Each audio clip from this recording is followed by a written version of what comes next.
అండి నమస్తే. మనం రాజ్మా ఉడకబెట్టుకుంటున్నామండి. అంటే కర్రీస్ కాదు, నైట్ నానబెట్టానండి. ఇట్లా మంచిగా నానయ్యి ఇవి ఉడకబెట్టేసి మామూలుగా మనం శనగలెట్ట తాలింపేస్తామండి. అట్లా తాలింపేసి పిల్లలకి బాక్స్లో స్నాక్స్ కింద పెడతానండి, ప్రోటీన్ కోసం. ఇట్లా ఒకరోజు ఇవి, ఒకరోజు జొన్నలు, ఒకరోజు శనగలు, అట్లా మార్చి మార్చి పెడతానండి. ఒకరోజు ఎగ్స్ పెడతాను, ఎగ్స్ కీర క్యారెట్ అట్లా. ఇది ప్రోటీన్ కోసం అని ఇట్లా ఉడకబెట్టుకుంటున్నాను. కొంచెం ఉడికిన తర్వాత అప్పుడు మనం ఉప్పు వేద్దామండి.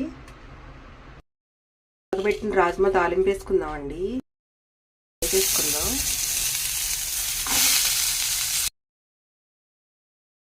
లైట్గా కొంచెం కారం వేసుకుందామండి.